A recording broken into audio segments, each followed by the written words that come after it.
Hi friends, मी doctor Neha डोंगरकर. मी आयुर्वेदिक डर्मेटॉलॉजिस्ट आहे आणि आजचा आपला विषय आहे सोरियासिस. आणि सोरियासिससाठी आपण जे डाएट घेतो ते किती महत्त्वाचं आहे तर ते आपण आज बघणार आहे.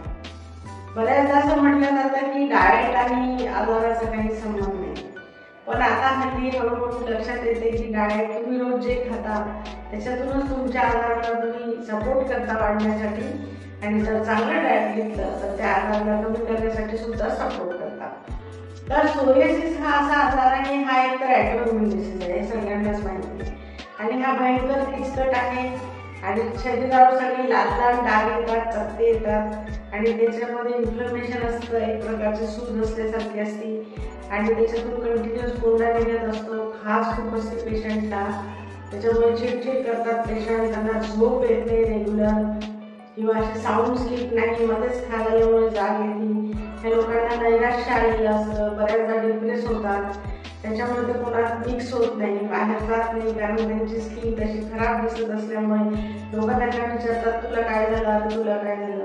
त्याच्यामुळे हे लोक मग हळूहळू एकल कोंड्याने चिडचिडे होत जातात. तर हा जो सोरियासिस आहे याला जर क्युअर करायचं असेल तर आयुर्वेदामध्ये जे सांगितलं त्या पद्धतीने डाएट करणं अगदी आवश्यक आहे. आता सोरियासिस मध्ये कसं डाएट करायला पाहिजे? सोरियासिस हा ऑटोइम्यून डिसीज असल्यामुळे त्याच्यात सेल्समध्ये इन्फ्लमेशन असतं, सूज असते आणि सोरियासिसच्या पेशंटला बाकीचे सुद्धा बरेच कनेक्टेड डिसीज होऊ शकतात, जसं की त्यांना हार्ट प्रॉब्लेम होऊ शकतात, बाकीचे कुठले आजार होऊ शकतात, त्यांना सोरियाटिक आर्थरायटिस होण्याचे चान्सेस असतात, जॉईंट पेनचे डिसीज, हार्टचे डिसीज. त्याच्यामुळे सोरियासिस तसा क्रिटिकल आजार आहे.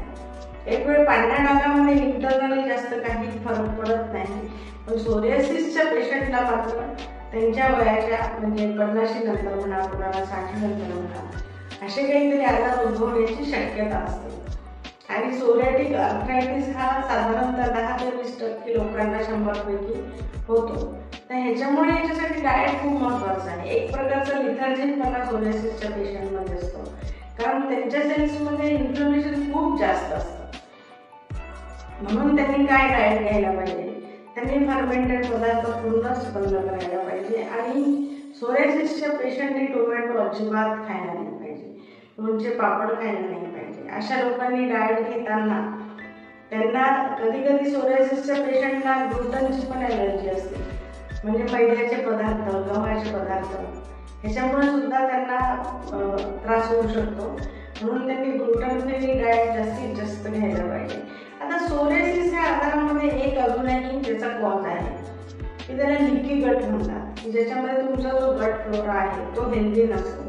त्याच्यातून बाहेरून आपण जे अन्नपदार्थ घेतो त्याच्यातले आवश्यक इन्ग्रेडियंट्स आहेत, न्यूट्रिशनल सप्लिमेंट्स आहेत, ते सुद्धा त्याच्यातून लीक होतात, म्हणजे बाहेर फेकले जातात आणि काही टॉक्सिन सुद्धा आतमध्ये प्रवेश करतात.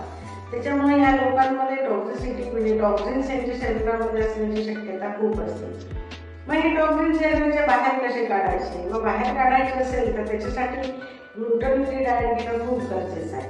म्हणून मग त्याच्यासाठी आपण जर ज्वारीची भाकरी किंवा मग मल्टीग्रेन जे आटा असतो त्याच्या पोळ्या जर असं केलं किंवा काही प्रमाणात भात आणि बिलकुल मैदा आणि गव्हाचे पदार्थ टोटली बंद केले तर सोरियासिसच्या पेशंटचा जो एक काय म्हणतात रिलॅक्स राहू शकत नाही, ते लोक इरिटेबल असतात नेहमी किंवा इरिटेटिव्ह जो स्ट्रक्चर असतं किंवा पर्सन असतात ते कमी होतं, त्यांना कुठेतरी रिलीफ मिळतो.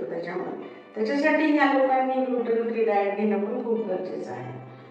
आता नॉनव्हेजमध्ये काही प्रमाणामध्ये नॉनव्हेजचा अतिरेक पण टाळला पाहिजे. आता हे नॉनव्हेज खाऊ नये याचं सायंटिफिक रिझन असं परफेक्ट नाही आहे काही की नॉनव्हेजच खाल्ल्याने वाढतं, पण नॉनव्हेज म्हणजे आपण दुसरी कुठले तरी प्राण्याचं आपण पार्ट खात असतो. त्या प्राण्यांना काही हिडन डिसीज असतील तर ते याच्यामध्ये आपल्याला अजून कॉम्प्लिकेशन करू नये याच्यासाठी नॉनव्हेज खाणं टाळावं. म्हणजे व्हीगन डाएट किंवा सोरियासिसच्या लोकांनी फक्त शाकाहारी असलं तर ते जास्त चांगलं आहे, कारण हे सोरियासिसचे प्रकार पण खूप आहेत. Nail psoriasis, scalp psoriasis, blood psoriasis, guttate psoriasis आणि त्याच्यासोबत सोरियाटिक आर्थरायटिस असे खूप प्रकार असल्यामुळे आणि सोरियासिसच्या एका पेशंटला एकच सोरियासिस होईल असंही नाही सांगता येत. पालव प्लांटर सोरियासिस असेल त्याला सोबत स्काल्प सोरियासिस असू शकतो. काहींना प्लग, स्काल्प आणि नेल तिन्ही सोरियासिस एकत्र दिसून येतात. तर ह्या अशा क्रिटिकल सोरियासिसच्या आजारामध्ये तुम्ही जेवढं डाएट चांगलं घ्याल तेव्हा तुमचं लाईफ सुरळीत जगता येईल. तुम्हाला जे बाकीचे त्रास होतात की जे कोणाला सांगू शकत नाही आणि दिसतही नाही असे त्रास सोरियासिसच्या पेशंटला असतात. त्यांना झोप चांगली नसते आणि मग ते कंटिन्युअस असं इरिटेशन खूप जे असतं त्याच्यामुळे राहू शकत नाही शांत, त्या शांत लाईफ जगू शकत नाही त्यांना पाहिजे तसं. त्याच्यामुळे सोरियासिसच्या पेशंटने अजून एक त्यांच्या लाईफस्टाईलमध्ये चेंज करायला पाहिजे. त्यांनी झोपेच्या वेळा बदलू नये, त्यांनी खाण्याच्या वेळा बदलू नये, हे खूप मस्ट आहे. कारण हे मी प्रॅक्टिसमध्ये बघितलं आहे की जे सोरियासिसचे पेशंट त्यांच्या शिफ्ट असतात ड्युट्या किंवा काही कारणाने जे त्यांच्या जेवणाच्या वेळा बदलतात, झोपेच्या वेळा बदलतात, त्यांच्या सोरियासिसमध्ये फ्लेअरअप होण्याचे चान्सेस पण तेवढेच असतात, म्हणजे तो वाढतो. म्हणून तुमची जी लाईफस्टाईल आहे ती एकच कॉन्स्टंट कुठेतरी लाईफस्टाईल ठेवायचा प्रयत्न करा. त्याच्यामुळे काय होईल की तुमचा सोरियासिस तुम्हाला जास्त त्रास देणार नाही.